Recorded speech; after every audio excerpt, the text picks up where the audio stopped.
Welcome to the Business Unscripted podcast. We're here to share real-life insights, practical strategies, and the honest lessons that we have learned from our own mistakes because, frankly, we have been in your shoes. So whether you need help with operations, accountability, financial knowledge, sales, or maybe just getting your mindset right, we are here, and this is the right spot for no-fluff conversations and tools that work. So grab your favorite cup of joe. Let's jump into the show. As I said in the intro, everybody, welcome to another Friday. Man, these weeks seem to fly by. I feel like I was just in this chair talking to y'all last week. But here we are, another episode and another week. And hopefully it has been full of wins and excitement, just like I was just talking with Duarne about. So Duarne, welcome back to the episode. And hopefully you enjoyed last week, kind of taking some time and working through some things. But welcome back. Thank you, Dave. Good to be back. And hi to everyone listening. Yeah. So if you're an aspiring business owner, we do this every single week, or maybe you are a business owner. We talk about things that we've gone through in our business, things that we're going through in our business, because we're just like you, business owners, and ways that we've helped our clients and with different strategies, different solutions. So if you're looking for a place for you to grab some of that information and potentially implement it in your business, you're in the right spot. We do this every week. We do it live. So feel free to share your questions down below. If you have any questions on anything, you can drop them and we'll answer them live. Or if you're watching the recording or maybe listening to us where we do all the fun audio versions of the podcast as well, you can drop them there, or you can email us at businessunscripted@drivebusinesssolutions.pro, which is our email address. So we look forward to continuing to do this. I think episode 62 now, Duarne? I mean, that's what it was that I shared on LinkedIn earlier. Yeah. I was a bit surprised by that. It's big numbers. It is. And like I said, we've missed 1 week. And it was the week that we just had our baby, well, not just 4 months ago now, but other than that, we've been here every single week. So it's awesome. I love it. And I think there's a lot of stuff, as I was kind of mentioning, I think there's ways that we can continue to kind of tweak what we're doing and make it maybe even a little bit more structured and help you guys even more. So if there's any feedback that you have, feel free to share it with Duarne and I as well, because we want to, basically this is for you. We're sharing conversations that Duarne and I had for years every Friday morning, and we're just kind of bringing them to you now in a live format so that we can help you. So it's basically for y'all. So feel free to share. We could have named the podcast Conversations of Duarne and Dave, but we thought that might be a little bit boring for you. Yeah, I agree. But Duarne, so let's start. Obviously, you were just talking, and we've mentioned on the show before, but a win, brother. Like, congratulations. So share with us, kind of the good news, and maybe we can jump into that for a minute. Yeah, sure. We've talked over the last few months now about putting preparation into some pretty large opportunities.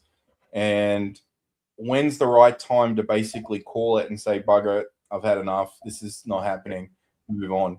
Well, this is one of the ones I didn't do this with. And this is one of the ones that I've been working with a partner on. And we managed to get it across the line. We got an email through this morning from my partner saying at 1:30 my time, 3:30 his time in the morning, we just got the signed contract completed. It's happening. We're kicking off in July. So awesome. Pretty incredible feeling. We've been working on this since November. So for anyone out there who's working on these big opportunities that is going to be groundbreaking for your business or very instrumental in growth for your business, don't give up on it. Keep pushing forward. These things can happen, and they do happen, and sometimes it's just a case of persevering. In our case, we had direct line of contact. We had all the C-levels ready to sign. We had the CEO sitting there completely baffled again this week why the individuals who were assigned to do the sign-off hadn't done it.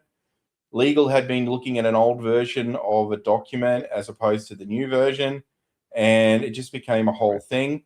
So when the CEO found out about it, he jumped on the call and said, hey, look, just make this happen. Enough's enough. We've stuffed these guys around. They're still Yeah, here. I don't when the walking. CEO jumps on, it kind of pushes things forward a little bit quicker than normal, right? That's it. So And it's a good feeling when you know the CEO is there going, I want this to happen. Don't mess this up for me. well, and I think too, a couple things. One, we chatted about how sometimes you got to figure out when's the right time to walk away, but also you also have to factor in this case, we're not talking $500 a month. It's a significant investment budget funding project that you guys are rolling out. And for those, the larger the number, most of the time, larger and longer is that sort of buying process. And being on that side, being in corporate and understanding that, you can't just push through a decision, even if it's needed, and it's to the betterment of that company, it still takes months to push those things through because there's planning, there's a lot of, back end sort of approvals and red tape that everybody talks about. So really kind of, I guess, setting your expectations that way, where you understand that something like that is going to take months versus, maybe selling a $500 service or selling a $100 a month, SaaS software or something like that to a department head. Like there's a different buying structure. And so sometimes you might have to take a little bit of a step back and look at that and analyze that and set your expectations that way. And then appropriately set your follow-up structure and your follow-up system that same way. So now that it's signed, for those that are watching that might be hopefully getting something like this going on in their business, what are those first steps now? Like, what are you doing? Like, obviously this is brand new, like you just heard about it this morning, but Absolutely. What are those first sort of things that you need to get rolling and that, that you're thinking about to kind of make sure that you, in the first 30 to 60 days, deliver a big win for them so that they feel like the investment was right? Well, for us we've got to be putting on about 7 to 9 staff to be able to do this. So it's a significant opportunity from that point of view, from the staffing. So thankfully, we've already done a bunch of the pre-work on this, preparing all of the job roles that we need ready, and we'll be able to start advertising those roles. We'll start the recruitment process, the interviewing, building out that team. And once we get that team built out, that'll be the first few weeks to a month. During that, we're going to also be working directly with the client to build out the onboarding program agenda so we can get that right and set expectations from that point of view, and then start building out the primary framework and delivering some quick results to show that we're on track. And we've already built out a long-term project milestone scopes, but this is going to be about filling in the smaller details, extracting information from the client now that we're all signed and under NDA, et cetera, et cetera. So there's a lot of work. So whilst the initial feeling this morning when I woke up and I saw that, I went, yes, finally. It then was like, shit, that's a lot of fucking work.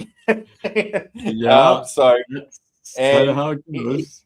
It's kind of interesting because like one of the things that I initially got a little hung up on when I was reading one of the requirements, because there's a lot of back and forth with legal to get the scope of works and a contract agreement just right for both parties. And obviously we've talked about this before, like you don't have to make your agreements all one-sided. It has to be a little bit fair. It has to, and you can push back on things. Just because your client wants it, if you're the one providing the service, sometimes you have to hold fast on certain things and be able to back up why you're doing it. And so there was a bit of that in the last couple of weeks, which is one of the reasons I couldn't make it last week, because I was working on a lot of that. I'm in the background. But one of the things we noted was the first time you look at some requests from clients, it may look unreasonable, or it's like, really? I don't want to do that. That's a lot of work. And then if you take a minute, like I did at one point here, and like, hang on, that wouldn't be me doing that. That's one of the people I'm hiring's job to do that. They have time to do that. Bugger it. That's fine. That's not a problem. We can incorporate that. We have that in the scope already. And the initial emotional reaction, of course, is sometimes like, no, I don't want to keep giving. I've been giving too much. But sometimes it's just that moment to reflect, like we've talked about in the past. Yeah, actually, yeah, that's a pretty fair option. We should be doing. We can offer that. And it's funny because last week while you were gone, you were working on agreements and I was talking about agreements. And that was one of the things that I had mentioned, was that agreements are not meant to necessarily be one side wins and other side loses. Agreements are meant to be, hey, these are the expectations. Here's what everybody's it's in the damn name, right? Agreement. This is what everybody agrees to. And if your initial approach to creating a document like that is like, oh, I got to protect my ass and I got to like not give any protections to the other side, that's a first impression. And so if they read that and they're like, oh my God, this is one-sided. Like, do they really not care about us?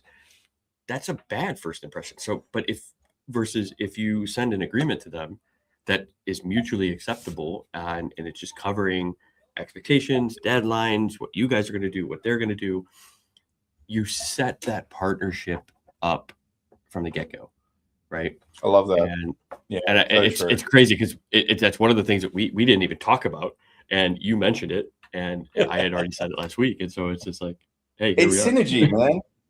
And you know what's interesting, right? Is when you start looking at this, I've had contracts that for software development companies have put in front of me as to pass along to clients when we used to partner with some software development firms. And I've looked at it and went, I'm not putting this in front of my client. This is nonsense. This is so one-sided. And honestly, the amount of work it would take to pull this in line to make this fair, right? I wouldn't get anything that the client wants. It would purely just be just making it reasonable. And if they're at that point already, there's no improving it to a point of fairness, in my opinion. Because when I look at an agreement, it's got to be building clarity around what you're offering and who's responsible for what. It's about creating that clarity to allow both parties to understand what the agreement is about. And if you're reading any component of your agreement and there's something you're like, I don't really understand what that means, well, you know what? You probably need to dumb it down a little bit, because most people reading it are going to feel the same way. More than likely. Yeah, for sure. And I think ultimately, you don't necessarily, and we talked about it last week, so we won't dive too deep into it. So go listen to episode 61 if you want to learn a little bit more about agreements and high level. But the ultimate goal is have it so you mentioned it's easy to understand. Each side knows exactly what they're going to be providing, when they need to provide it, the impacts if they don't provide it, some sort of termination or renewal clause or anything like that, where especially because a lot of clients that I've talked to, they're like, I don't want to lock people in. It's like, okay, but you don't have to. But the idea of an agreement is that it's for a certain term. And during this term, these are the things that we're agreeing to together. Now, if you don't want them to be locked in, you can easily put a termination clause, whether it's, hey, with 30 days notice, with no, reason, you can let us know and we'll let you out of the agreement.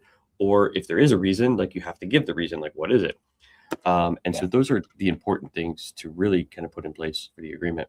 So go listen to episode 61. We won't get into too much of that now, but I think the important thing that we mentioned last week that we want to talk about today would be, pricing. And I think a lot of people struggle with pricing. And so let me just get your thoughts on this, because you just signed a big contract. What did you go through? What was the process that you went through for that particular project to price it for a monthly basis? And it's also a multi-year. So how and what considerations did you go through in order to make that work, so that people listening, if they're going through something similar, can hopefully learn from that? So that children's party game, pin the tail on the donkey? Yeah. Definitely don't do that.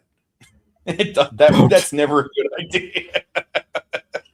Okay, so don't just blindfoldly and put like some prices on a wall, and don't blindfold and walk up and go there, or don't put pictures of your ex with the price on, a price of on each one of their faces and throw darts, right? Like, Exactly. got it. Okay, good.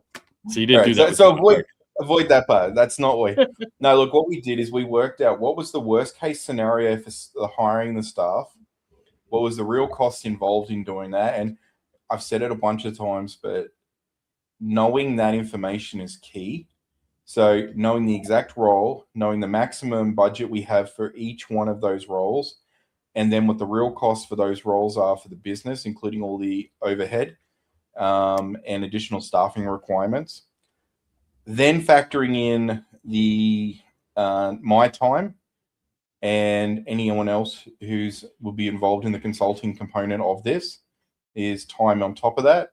And then factoring in a healthy margin for error and something that's going to happen that you can't foresee, which generally tends to happen. We built it, and then we built out milestones based on deliverables.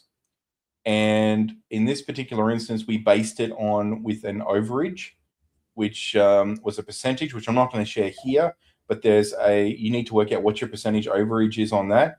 So that way, even with all of your extra margins built in, you've got a little extra backup in there just in case, a couple of weeks here and there, where you might take a little longer to deliver this and a little less time to deliver this one, etc. And then we added our healthy margin on top of that, which we wanted to see for our profit margin, and that's what we presented. And I want to clarify a little bit here too, right? So yeah, when you say profit margin, that's gross profit margin, because I think what some people like get confused on is they're like, oh, well, you're making that, because it was a client we worked through with a client, and it was like a girlfriend or whatever of like an employee or something like that, and it was like, oh my God, you make all this money on this jobs, and you can't even take care of employees, and it's that completely different understanding of business versus being an employee. So the one thing I just want to clarify for a lot of people that are watching it, or if you're in business, this gross profit margin is the most important part, because it allows you to cover everything else that goes on in your business, right? So when you build a project, you're not going to be building in and trying to charge 100% of like your admin costs or your overhead or your HR costs or your payroll, expenses for employees. It's really, what are the direct costs of creating and doing that service, okay? With, you pointed out a great piece, the contingency piece, right? Because there may be overages, there may be some extra payroll that you're not thinking about. So typically a good percentage of that is maybe a 10 to 15% contingency or sort of expense buffer to cover a lot of those things. And then any other direct related costs, whether it's licensing costs that are only related to that project, or subscription costs, usage things, anything that, new equipment that needs to be bought for that job, all of that, right? And then on top of that, this is where a lot of people, we've talked about it in the past, but this is where I think it's really important, because some people would calculate their gross profit wrong and the total invoice number wrong, right? So Duarne, before I give the right answer, and I think you know it because we talked about it previously, but for this job, how did you guys calculate what that add-on needed to be, without giving away, right, like what it is, but how did you guys calculate that gross profit that you added to your expenses to figure out what you needed to charge monthly? Yeah, so we had already quoted this prior to you telling me this formula, right, which I thought was pretty amazing. And I want you to tell this formula again. So for us, we picked a big number and put it on top of the other number, and then went back and looked at it and went, that's a healthy margin. And that gives us a little bit of flexibility to do what we need to do. But let's add a little bit more just to be safe. And we can always negotiate back if we need to. So that advice about the pin the tail on a donkey sounds like it was a little bit like that here, where it was just kind of guessing and then thinking like, that seems about right, maybe. Well, we knew what the real cost was going to be, and that part was very well calculated. The profit margin was the part that we were a little bit more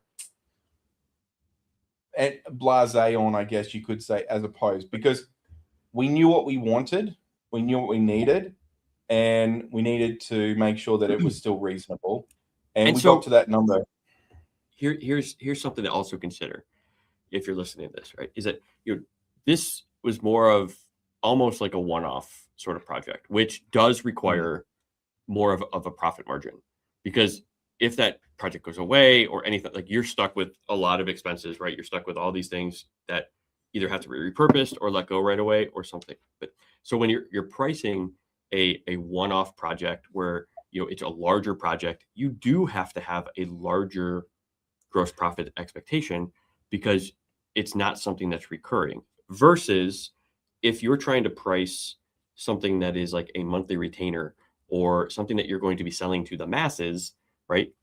That's where your gross profit margin can be a little bit smaller in terms of percentage wise, because the idea is that you're selling it across many, many more people. And so those expenses that you're trying to cover on the admin side get covered across more people instead of a small slim number. But I don't want you to, and so thanks for being honest in terms of, hey, we just kind of looked. I could have made up something maybe, pretty fancy, but you know what? Yeah. At the end of this is, like you said, it's a one-off project, and there's considerations like warranty periods which need to be factored in on top. So we built those in place. We had to factor in contingency for hosting, AI spend, etc., for components of it. There's a lot of moving parts which were a little hard to quote, especially if we look at this project's quoting cycle started back in November.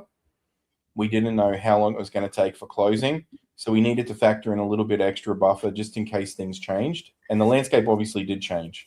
Yep. And so a couple things. One, when you do something like that, and I'm sure you guys did it, which it sounds like you did, you want to put a stopgap on, especially if it relies on invoicing costs or material costs. Like, those things change drastically. Yeah. So if you're not considering that, you're not saying, well, this is only good for 30 days, or we reserve the right to adjust based on market fluctuations, like, put that in the quote. Like, and you're not being dishonest there. Like, you're literally, like, price can go up and you shouldn't get penalized as the business owner because they drag their feet. Like, hey, this price is good today because I used our pricing today, but next week it could go up, and depending. So you have to understand your market. This is where it really comes down to that. We can talk generalities here, but you have to understand your market, your industry, your suppliers. Like, how often are they changing their pricing? If your suppliers change your price every year, then maybe you can give a little bit longer on your quote. But if your people are changing every week, well, then your quotes can't be good for 2 months, because who knows what's going to happen in 4 weeks or 8 weeks, right? Well, here's a big thing with this, like with ours there, sorry to cut you off, Dave, but we have currencies. We have 3 currencies involved in this deal. Oh, so you got a lot. Yeah. There's a lot of variables going on there with 3 currencies when you start playing with that. So we start talking currencies, then during the final days of this, we've got a energy crisis going on, which has driven up prices, and values are all over the place. Currencies are ridiculous against each other at the moment. We're playing on the worst case scenario. We picked a currency level which was a pretty worst case scenario as an average base for the last 3 years. So there was a lot of, like I said, there was a lot of strategy went into the original component, working out what our real costs were, and we built enough margin into that for contingencies, etc. Right. And then we put a margin on top of it to make sure we have a healthy profit margin, because, like you said, these one-off projects or these short-term projects, you've got to make them worthwhile. It's not a case of just going out and winning at one time. There's going to be contingencies. Like, we may have to double up on staffing at some components of this. If one staff member doesn't work out, we have to replace them, and we can't just wait 30 days to find someone. There's going to be a crossover period. Well, and some of that too would be, you mentioned, depending on the complexity of the agreement, the situation, like some of those things could be built into a agreement, which we talked about. So absolutely. Basically, if the exchange rate changes, fluctuates X amount of percentage, like it changes it automatically kicks off a adjustment to the rate, right? Or if supply costs or energy crisis, things like that happen, right, and energy costs go up, you reserve the right where it can automatically have an automatic kick in of some sort of, you know, extra charge until that goes away, right? So it's like all these things that could be built into these agreements that protect not only like and it could go the other way. Like if you sign an agreement in an energy crisis, you could put it in there for the benefit of your client that, hey, when this energy crisis goes away and prices drop by X%, you know, we'll take away this extra charge. Like it's to your benefit as well. So that's why we talk about you want things to be mutually beneficial between both parties, and then it's not feeling like one side's winning over the other. Absolutely. Like, you know, I've dealt with companies in the past there when I was doing vendor distribution for hardware components. And back in Australia, 15, 20 years ago now, I guess. And one of the things that we used to find is we'd be buying in from the dollar from the US on these products, and we'd be in distribution land, like you might only be able to put 6 to 8% margin on things. So 6 to 8% margin with taking into consideration the dollar slippage, that's really tough. And we were doing like US to Australian dollar. And this is when the Aussie dollar was, you know, fluctuating between 65 and 73. So, I mean, it's a bit of a slide back and forth. And some of these projects would take up to 6 months for closing because so when you quoted it, you'd have to go in with a quote that was reasonable. And this vendor that I worked for was maybe 5% of the total value of the full proposal that the reseller partners would go in and quote to the end client. So you start to realize you've got to get this right because you are such a small component that they don't want to be messing around with you, changing that around all the time. So you've got to be able to know your numbers. This is something you and I have spoken about at length, and you know, it's just advice that you've been given for a long time. You've got to know your numbers. It'd be great. Well, so let's get back to that. Let's get back to this. Let's get back to gross profit. And, you know, the important thing for you to consider is in your example, you know, you're adding in all your salary costs, all your direct costs, everything that goes into actually providing that service, whether it's a repair costs, maintenance costs, anything like that. You want to add all of those up. And then from there, most people would take, let's say it's $1,000, just for round numbers. Okay. So $1,000, they're like, okay, I want to make 40% gross profit. So they would take 1,000 times 40 and 40%, so 0.4, and they would add $400 on there. So they would then invoice the client $1,400. Well, the problem with that is that your actual gross, and then they look at their financials, they're like, I don't understand. Like I had 40%, and at the end of the day, my gross profit margin is always less. So just grab my calculator here. So, you know, if we then, so in order to figure out the actual gross profit calculation is what is your gross profit margin? So in this case, it would be $400. And then you divide it by the total revenue. So in this case, it would be 1,400, not 1,000. So 400 divided by 1,400 is only 28.5%. So the customer, the client, and I fixed this in so many people's businesses already, which is, it's a quick fix that you can take right now from this episode and do it,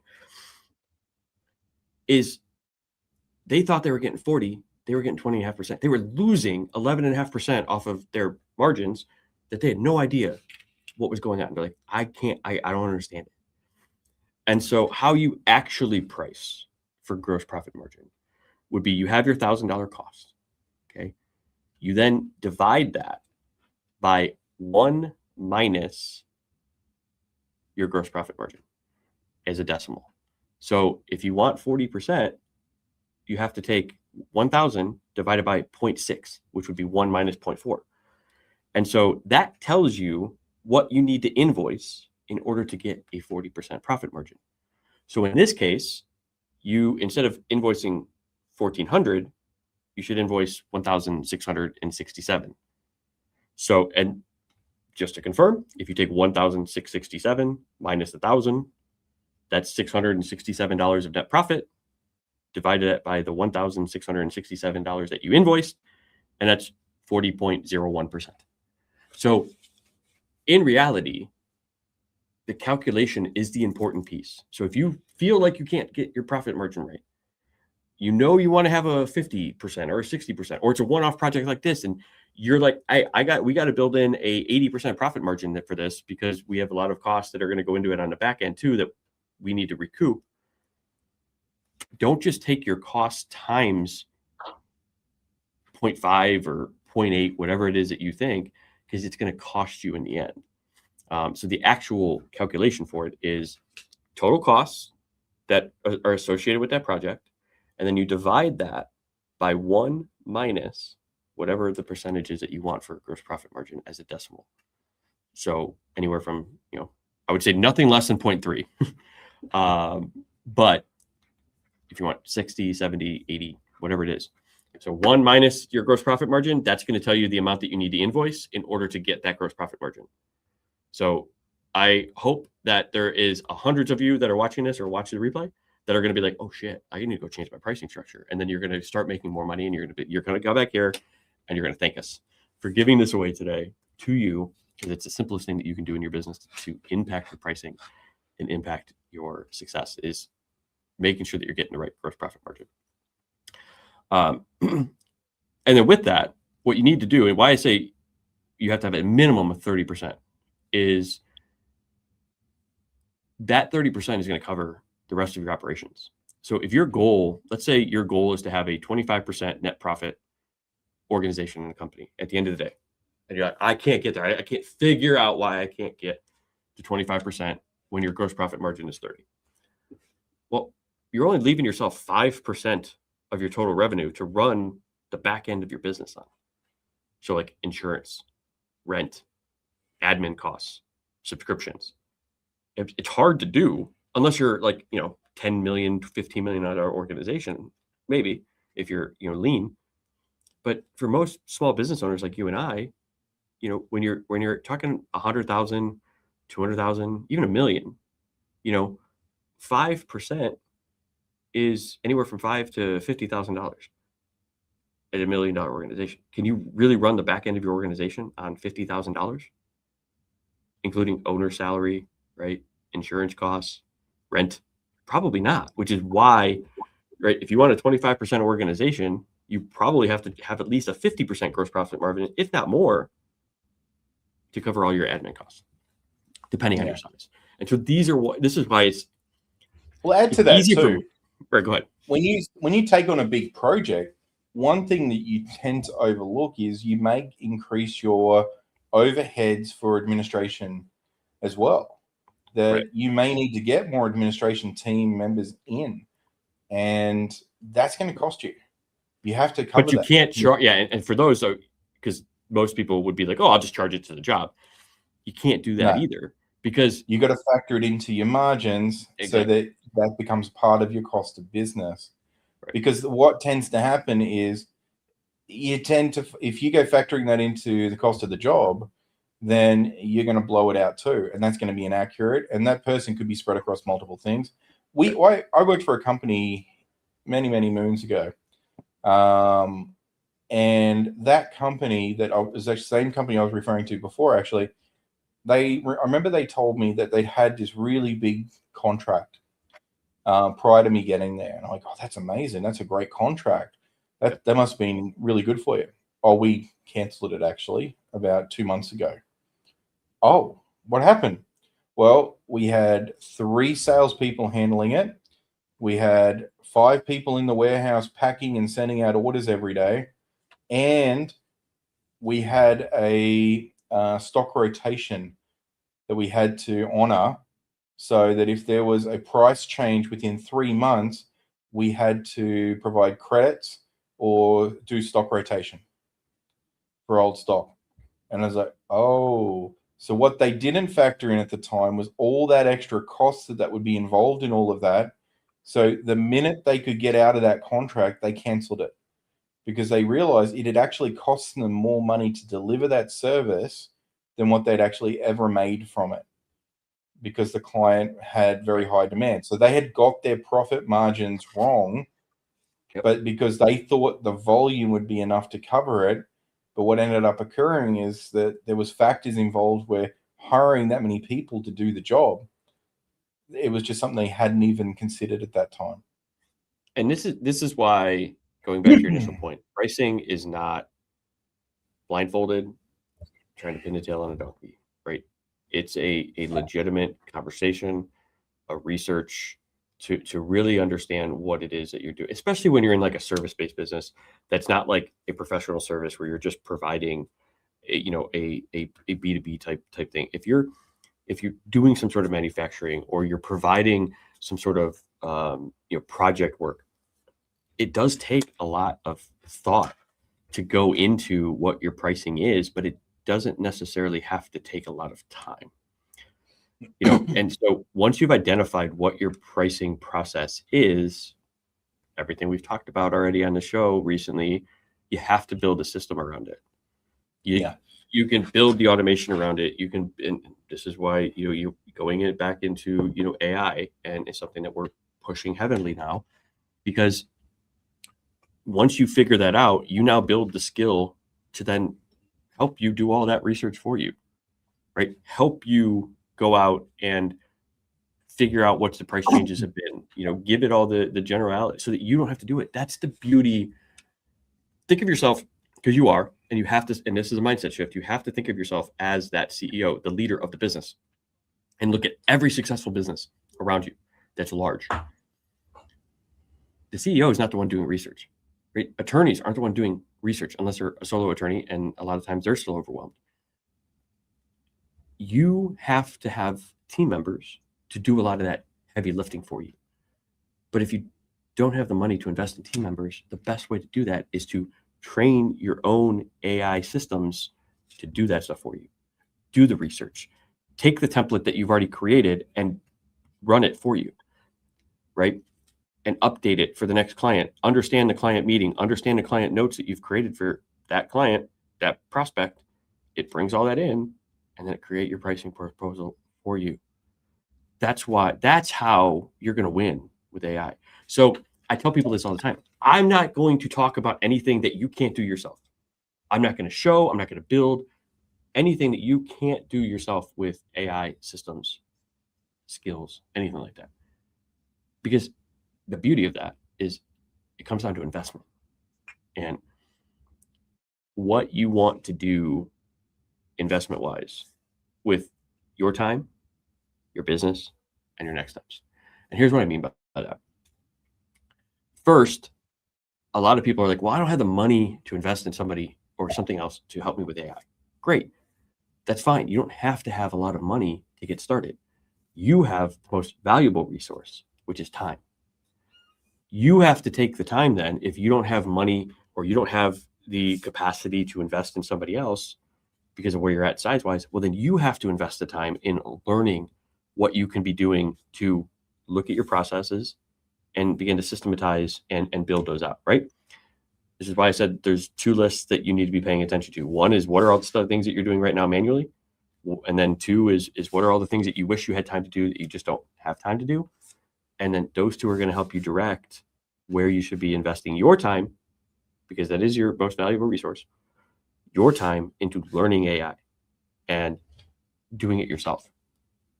And you're going to make mistakes, don't get me wrong, but at least you're doing something. And I saw the statistic the other day because I did a presentation earlier this week. 84% of small business owners have played around with AI, right?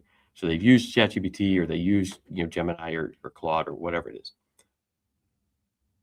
Duarne, what do you think the percentage is of people that are actually utilizing it to fully build out their business and use it in workflows and helping them actually be more efficient? What do you think that percentage is? If 84% have used it and are aware of it. I'd say well less than 5%. A little bit more. So it's 8%. 8%. Yeah. So and it's going up and it's continuing to go up. So don't think like you're behind, because 92% of people in their businesses aren't utilizing it in a way that's making them more efficient, making them more effective. And here's the thing that I say that I've done for myself in terms of talking to other people. I don't push, right? It's not my problem. I know what I'm doing on a regular basis with AI. Duarne, you know what you're doing. I listen to all these people have conversations all the time about I'm so far behind. It's like, hey, we could potentially, kind of show you something with that, right? But it's like, oh, I just don't have time to do that. It comes down to this. It comes down to your priorities. Because when you're like, oh, Dave, I don't have time to invest either. Like, I don't have money. I don't have time to invest. Like, I'm so busy, blah, blah, blah, blah, blah. It's a priority. And if it's not a priority for you, you're right. You're going to make excuses. You're not going to, take time away from something else to actually make AI a priority to be more efficient in your business. So my question and my response to a lot of people on that is like, well, you don't have time now. You're never going to have time then. Because if you don't build a system around what you're doing, you're just going to keep doing the same thing and expect a different result. Like that's the definition of what? Insanity? Doing the same thing over and over and over and then expecting it to change the outcome? No. You have to say, you know what? Enough's enough. I'm going to take a look at my calendar next week and I'm going to make my list over the weekend and I'm going to put the time aside. Right? That's the scenario for you if you're out there and you're like, I just don't know what to do. I don't know. Like, I don't have money to invest to have somebody help me. You have YouTube, free university. We have our AI studio, Triumph AI Studio, which is a community for people looking to build too. And we're helping you with skills, things like that. So if that's something you want to learn about, go to studio.triumphbusinesssolutions.pro or just get started on your own. Like just get started. Like that's the big thing. And then the second piece of that is I also understand that and I've had this conversation with other people as well, is they're like, I know about AI, but I don't want to take the time to learn it. I don't want to take the time to stay up on it, but I want to start doing things in our business with it. Now, see, those are the people, if you're in that scenario, well, then there's going to be some investment of somebody coming in and sort of helping you out and building that for you.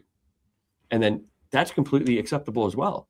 You're still involved, but your passion isn't like Duarne and I's. Like my passion has now turned into really, how do we build things that are going to make people's lives better, that they can focus on everything that they're already doing successfully.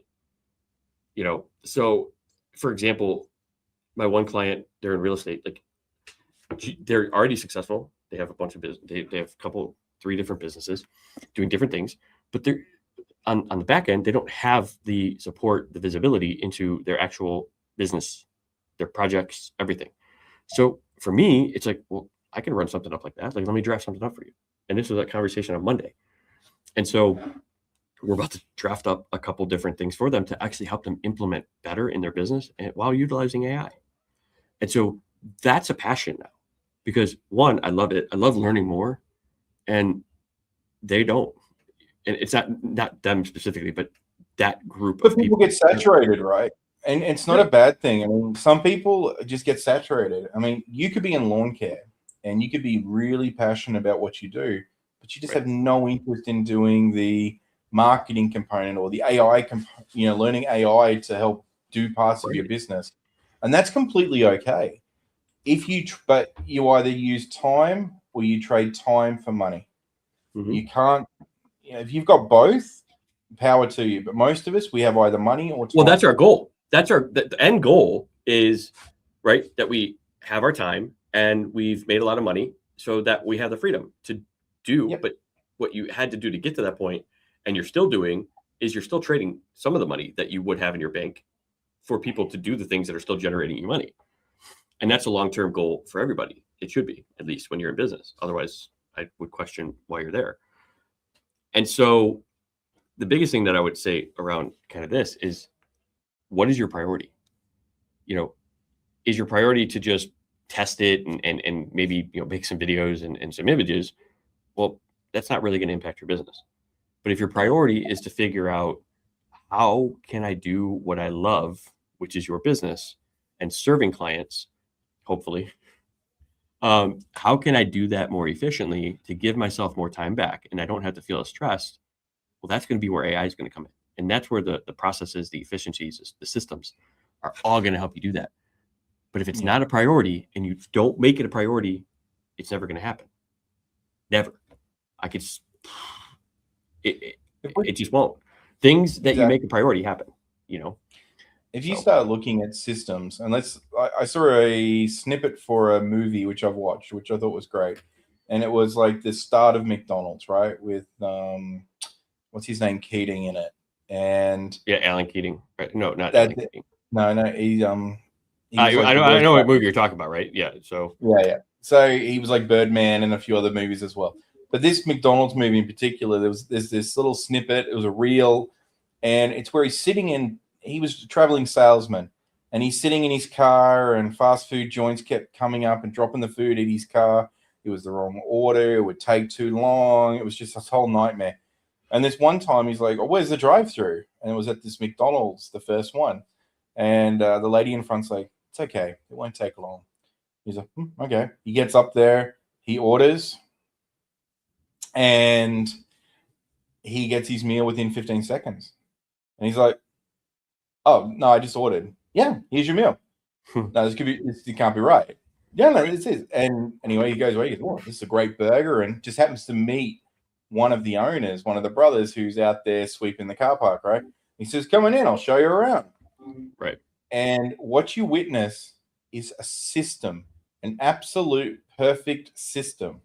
And that system is so perfected. And when we start talking about knowing your costs and having the right systems and quoting out things, it makes me think of places like fast food places or subways. And if you have a system in place and the people are not trained in your systems that are meant to be using them, you can lose money very quickly as well. So Well, yeah. in Subway, one of the things that can be done is there's a certain number of items that are meant to go on a particular sub sandwich, and there's a particular amount of cheese, there's a particular amount of meat, there's a particular amount of everything. If your person making it is doubling up or putting an extra dollop of sauce on or something, that's going to keep adding up. If you've got a detailing business and you've got employees out there who throw a rag away rather than finishing a job with it and working it all the way through the job, you're going to spend extra money on rags. If they're using the wrong product to clean with, and that product might cost twice as much as the right product, and you factored that in, but you haven't trained them how to do it, or you don't have a system in place to make sure they're doing it the right way, these things will cost you money as well. And I mean, I guess that's a good point. You know, that there's systems that can be automated, and then there's systems that can't be automated yet. Exactly. You need to know which ones in your business you have, and you need to make sure that you understand that there's going to be times that AI will help. There's going to be times it won't, and you can set up automation, but if you're not monitoring and you're not improving, every system has to be a self-improving system. It has to be something that's got a capability to improve and monitor and provide feedback along the way. Well, speaking of that, like part of our process is I have a routine. You know, I think we have something like, I mean, it's growing all the time, but it's like 60 or so skills or something like that I run on a regular basis, you know, in our plot. And so every night I have a skill audit that runs that tests 5 to 7 of them, and it does about 5 to 6 different runs, and every time it will make an improvement or make a change, and each time the different skills have their own scoring system. And so at the end of the run, based on that change, did it increase or decrease the score? And so if it increased the score, then that change stays. If it decreased the score, it rolls back. And so, and it does that about 4 or 5 times per each skill every single night. And then in the morning, it says, hey, by the way, here's the ones we tested. Here's the improvements that were made. Here's the ones that stayed the same because the changes we made, you know, didn't improve. And then it gives me the updates to then save to the file and save to the system. And so you yourself can do that. And you need to be doing that with your skills, because your skills are what's really going to generate and drive your systems and your processes, because that's what you're going to teach the repeatable steps and what needs to happen. The task is not itself what you need to be auditing. It's really the skill, which is going to have the step-by-step that needs to happen. But you also have to realize as well that your skills should be really direct. Okay. You shouldn't build out a skill that just does everything.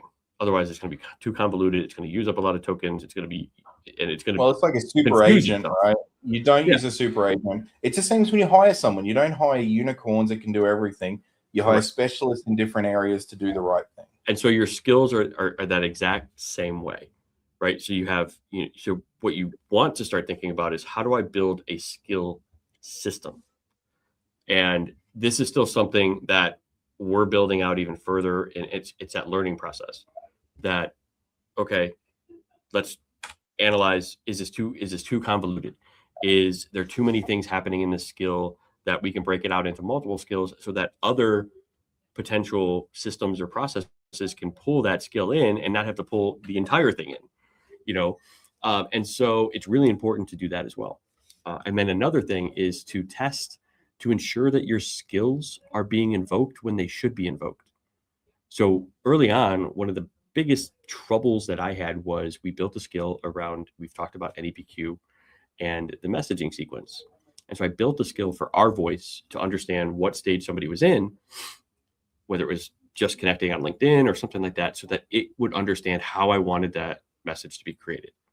Well, when the LinkedIn skill would find a new connection, it would just draft a message without invoking the actual outreach skill that I had trained. And so part of the process was running all the message skills against the idea that until the output 100% calls on the outreach skill, you do not stop updating the skill until it reaches 100%. And then you are done. And so you can do those types of things using different commands and different sort of prompting. And so the command for that is \goal, especially in Claude. I don't know what it is in some of the other softwares, but in Claude, it's automatically built in \goal.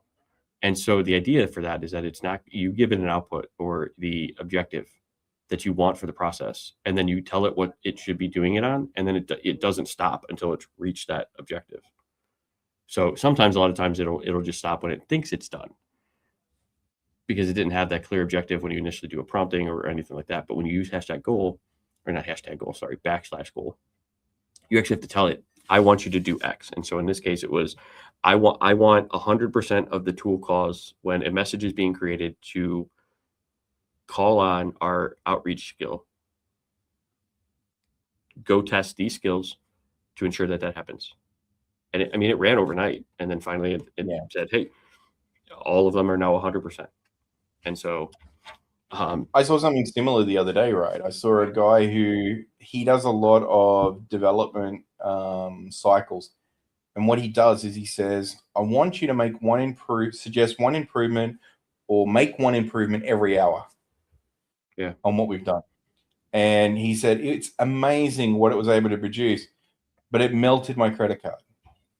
So he said the token usage every hour is pretty crazy, I guess, but and he's like, in his instance, he was like, yes, he's a vlogger. He kind of did it. He probably went a little over the board.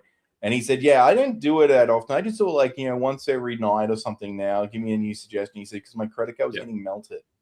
And he's like, I walked away 1 month with $1,000 bill from doing that. And that was just a few weeks worth of work that I'd done. And I didn't really think that one through very well. But I got a great result. And this is the key, right? I mean, when you are using these tools, you just have to make sure you understand them.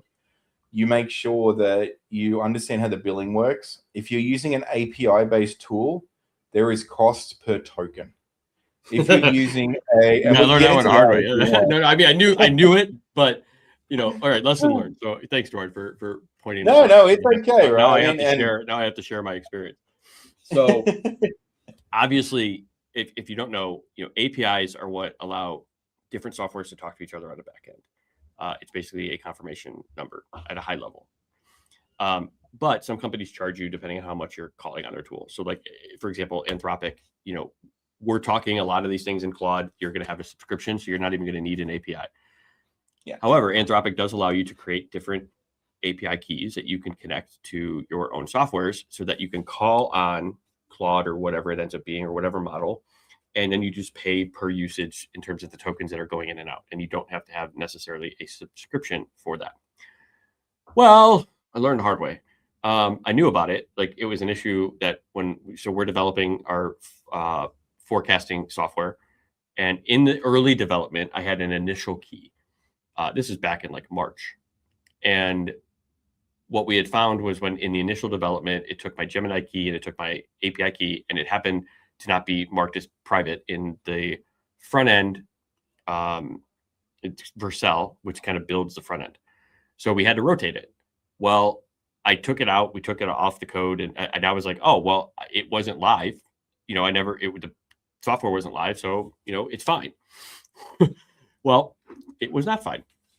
I made a new key for the live site, which is not out there now, and that hasn't been touched yet. But yesterday, I'm 9 a.m. I'm sitting here and I'm going through a couple things, and I happen to get pinged that I have like 6 new emails, and I'm like, what the? And they're all invoices from Anthropic. I'm like, what the hell? I'm like, what am I doing? Like, I'm going to like my coding, like my Claude code. I'm like, what is running so crazy? Running this. I'm like, wait a minute. I'm like, I'm not on my APIs. Like, what do you mean? Like, so I thought like something was like it like messed up, and so $500 it ran up in usage costs on an API, and I'm like, what? Go to find out, it was this old key from March. So there's scrapers out there that are looking for this now. And so it had apparently scraped it back when it was on a domain and was just holding on to it until they wanted to use it. And so in the matter of, I think it was like 30 minutes, they had done something like 20 million tokens on this API key. And I was like, obviously disabled, deleted the key, but it's a lesson learned. And I had thought that I didn't have auto reload on, but apparently I don't know. And also I didn't have a monthly limit. Well, I did have a monthly limit set, but then when I went to check it, it changed it to $200,000. I'm like, I would never set a. Could you imagine if I just had a $200,000 API budget? I mean, who even allows that to happen, right? I right. mean, like what software platform thinks that's a reasonable number? Yeah, like, and I was like, I was maybe $5 of API usage, like the 2 months since before this day, and then like in a matter of 20 minutes, it jumped up to 500. Like, you don't think that that's a red flag, or that maybe you shut it off? Like, how is that not something that's in the back end of these softwares? So to protect yourself, to learn from my issue and my error, right, would be one, make sure that your monthly usage is set to a number that you're comfortable with, that even if something were like this to happen, you're probably going to, I come to find out, I'm probably out that $500, because according to their chatbot on their website, because you can't actually talk to anybody. Which is an important note too. Customer support sucks for a lot of these platforms. They choose not to put humans in front of people. All their chatbot. Yep.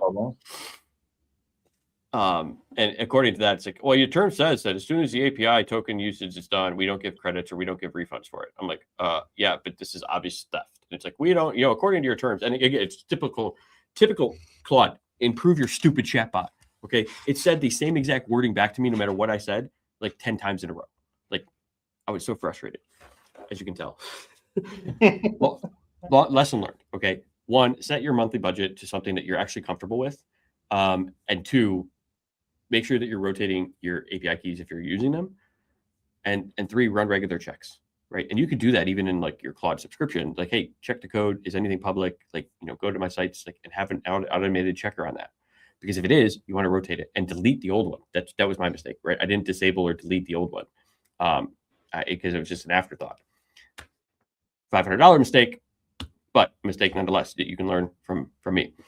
So here's the thing, though. This is not exclusively related to AI either, though.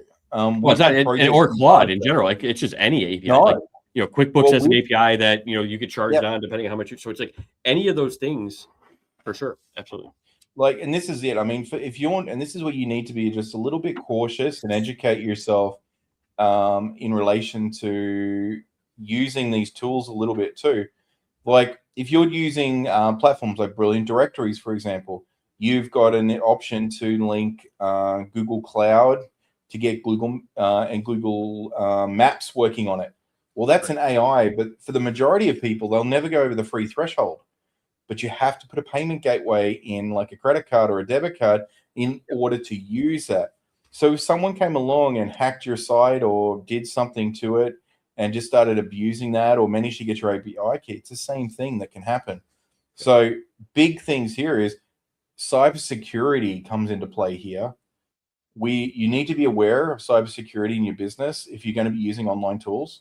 You need to make sure that you set budgets. One thing that I suggested to Dave pre-show when he was sharing this with me was I put virtual debit cards with hard limits so that you can't bill more than an amount in rapid fire. And the reason I did that is because I had a similar scenario about a year ago, but I was using Go High Level at the time, and we had somebody come through and exploit with a bot one of our forms, our sign-up forms. And at that time, capture wasn't a standard feature on the forms within Go High Level. So I ended up having 600,000 people supposedly sign up through my form and do an email verification process. And the consequence of that was my domain got tarnished. We had to change domain. I spent 3 weeks trying to repair that domain's credibility so we could use it again. Eventually, we got it back to creditable, but it was a nightmare, an absolute nightmare. And again, like we didn't know where it was coming from initially. I was on with support. They didn't know where it came from.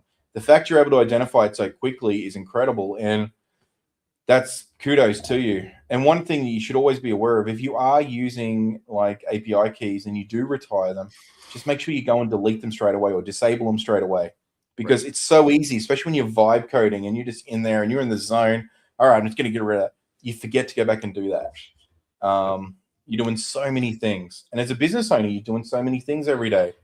So if you are going to be doing that and it is your credit card details in there on your account, and even if someone else is building this for you, be aware that these things can happen and ask the questions. What's the limit? Is there a limit? And I don't see how Anthropic can justify putting a $200,000 limit on a budget that doesn't use the service. I'm pretty sure OpenAI, you have a $100 minimum, and you have to use that to a certain extent and over a period of months before they'll lift you up to the next tier for budget. And some of that, so like again, too, would come down to, do you have auto reload on as well? Like, yeah, you can have a budget for a monthly budget, but if you have, and then you set your reload at like $50 and your monthly budget's maybe $400, you could turn auto reload off even still, where, that's your loss limit is $50. Yeah. And so it will require you to kind of go back in and fund it every time, depending on what your threshold is. But again, that's your threshold. You have to make that determination for your business. But that's kind of the lesson learned that you can totally do. From my experience, would be make sure that you have these budgets set. I liked your suggestion, because a lot of times on these virtual cards, you can actually set a monthly limit. So it's not like, hey, I'm just going to set a $200 limit, on this card, and then now I got to refresh the card every. You say this card has a $210 limit every month, and then it resets every month, and it's just for that software. And so that's where it's kind of nice, because then hey, I'm never going to go over that unless I approve it, and then I go in and I increase the limit, whatever it ends up being for that card. So, I use Brex, and Brex has the ability to create a virtual debit card with and you can enable a 10% variance. So it'll do a 10% overage on that card up to, and you can also, it's monthly or one-time spend. And it also has the functionality built in how often that resets. Is it daily, weekly, monthly, which is quite nice. And one of the other features you can do is you can go in and do a temporary increase and set a date period. So if I need to go and increase it during the month, because when I was doing some vibe coding with Google, I had to keep doing that. And I'm like, oh, I spent more tokens than I intended. Let's go fix that, like you were talking about just before. And it went, so I'll just creep that up a little bit. And I just temporarily increase that for a couple of, for a few days for it to work. and then it'll get back to its regular limit for you. But learn from our mistakes. This is why we share these stories. It's not to, shame ourselves. It's to admit that. Well, maybe a little we bit fuck of up that. sometimes a little bit. Maybe I like some public shaming. No, not into that. Each to their own. Yeah. But I mean, like, there is, you live and you learn from these things, and if you can learn from our mistakes in business and not make them yourselves, I mean, that's one of our goals here for doing this. Absolutely. And there's so many mistakes, and this is why they kind of going back to, as I was talking about, like the priority and your investment. You're gonna make mistakes, especially when you're doing it yourself. Like, the ultimate goal is to learn a little bit more every single day. You're almost like the skill audit. Like you're doing it for yourself. Like, did I improve this? You know what I mean?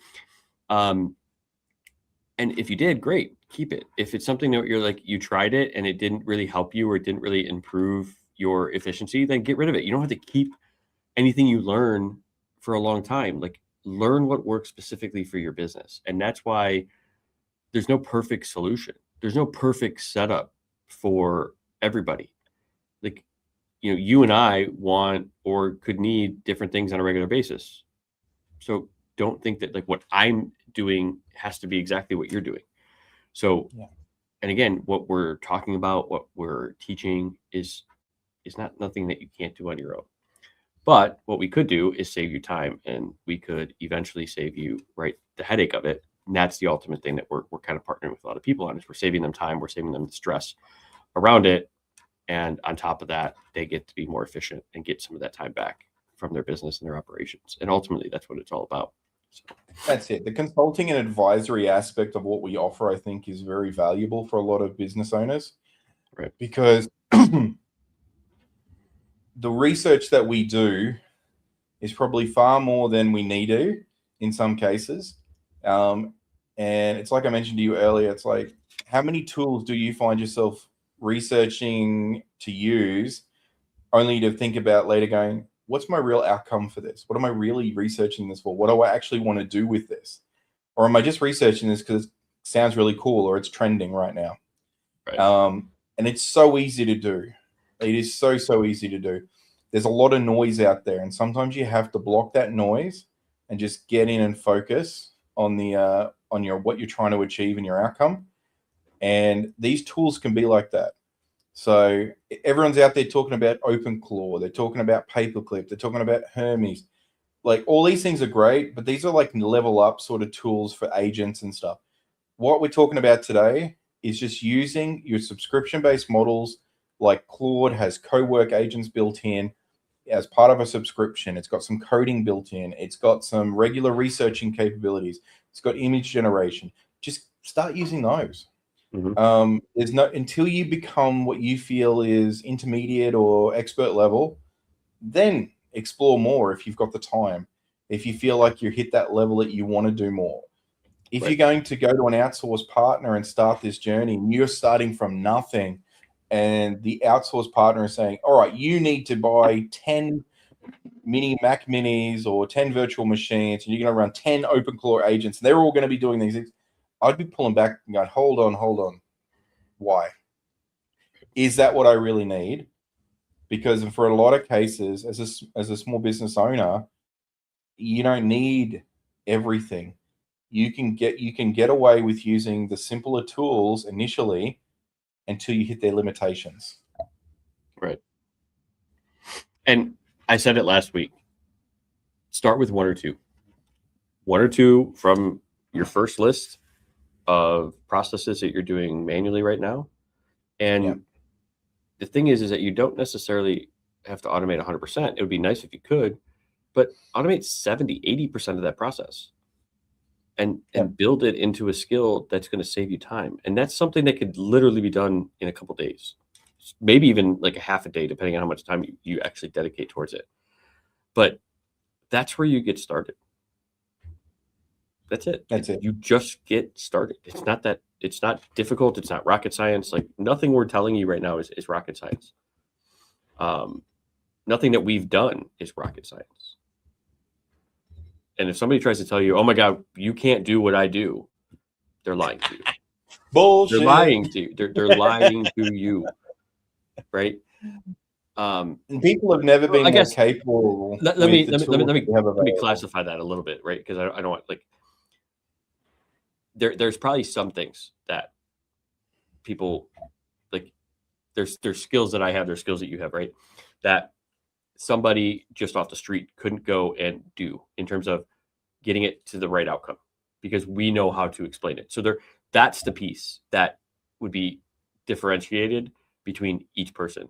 But there's nobody that says, hey, with my AI, right, or my work with Claude, nobody else can do it, right? If you find somebody else that's similar, that understands your business, like, that's ultimate. Like, I don't care about, like, you. I care in terms of, like, that person. Like, I don't care what they did for their business or what they think that is exclusive to them. I'm more worried about what does the client need, and then how can we build that? Yeah. Right. And we're you're always about learning. Outcomes. There's so many. You're understanding the outcomes, like we talk about, right? Understand what those outcomes are. What is your ideal outcome here? And then go away and try and build it. And this is one thing we talked about earlier, right? Is understanding what your outcome is rather than just going in and start playing. Once you understand what your outcome, describe your outcome and ask for instructions on how to get to your outcome. And you may just be surprised at how well these systems, these AI tools can help you and guide you through the process to get there. And this is something that I saw in a video there a couple of days ago, and it was about complexity computer or complexity compute, which is effectively the same as co-work, right, with Claude. And trust the AI a little bit, trust the agent a bit. Tell it what you want to do and let it go and do it. And if it gets stuck, get it to ask you questions and answer the questions and see what happens. Don't feel like you have to constrain it initially. If it goes off on the wrong angle, sure, bring it, pull it back in and do it. But initially, just try and let it, give it the instruction what you're trying to do and see what it can come back with. It may surprise you. Well, that's why it's ultimately the outcome that is more or less the prompt, right?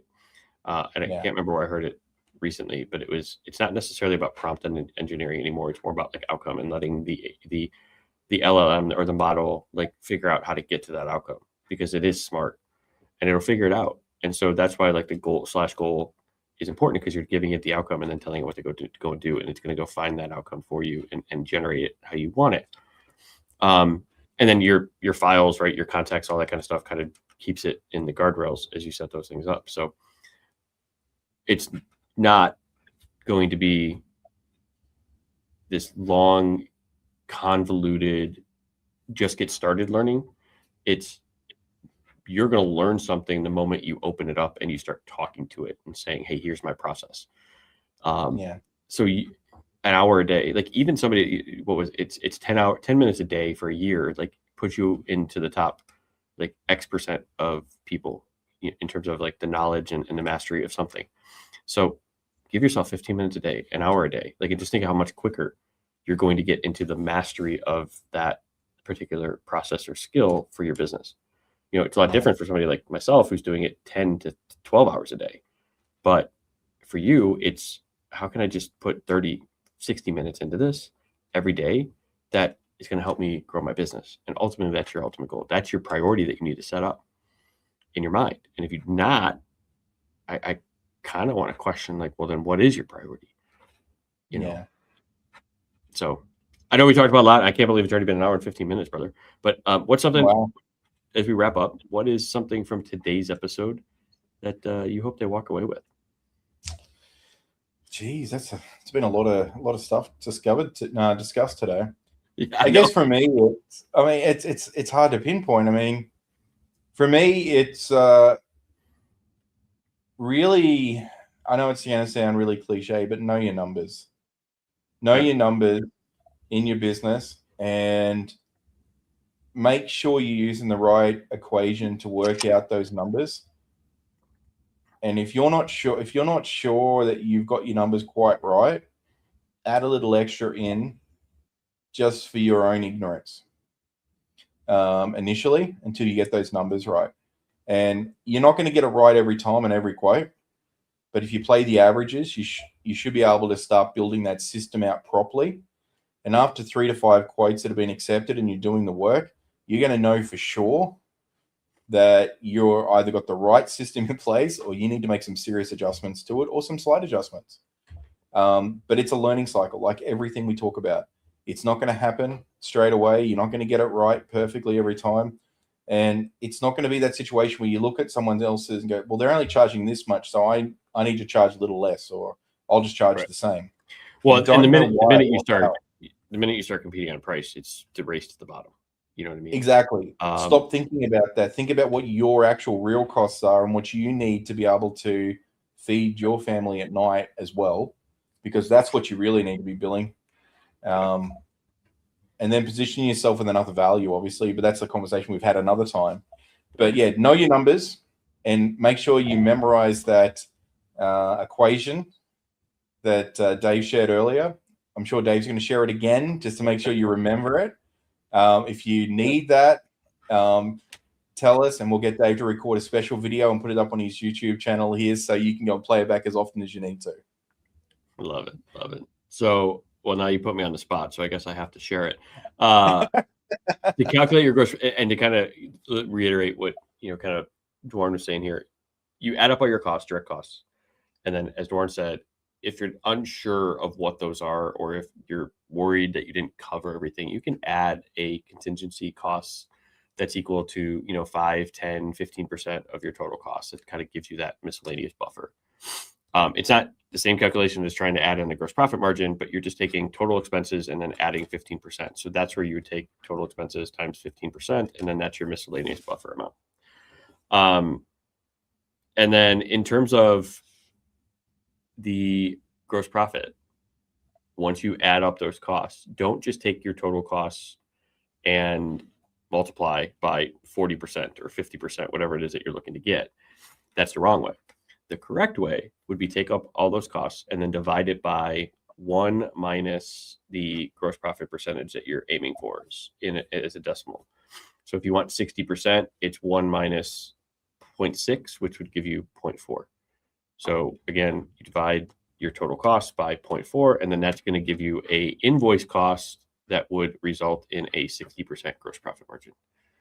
So it's important for you, and every single person listening to this, watching this, your gross profit is going to be different from everybody else's. You have to determine what you want it to be for your business. And the reason why gross profit is so important is because that's basically, out of every dollar you make in your business, that's the amount that you get to keep to pay for your overhead. And then at the end of the day, the ultimate goal is the net profit of the organization to either reinvest in the organization to grow or to help you live your life and pay yourself, which is the goal of any business.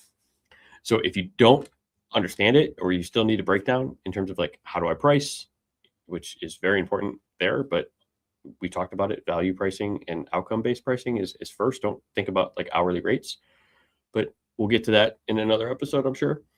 I have an idea, Dave. What's that? You the app builder, you might want to have a little play around and put a little tool up on your website. Well, I mean, we have a lot of this. Yeah, if you and as part of one of the groups that you can sign up with from the Triumph Business Solution group, if you go to studio.triumphbusinesssolutions.pro, that's our big community that we're launching. Yeah. Just started creating it last week because a lot of people have asked, how do I get support? How do we get the ongoing? We do weekly phone calls in there to really help the business owners level up, get the support they need. But I also have a lot of my skills are being templated there so that you can download them for yourself to your business profile. You fill out your business profile and then they get trained and kind of customized for you before you install them into your computer.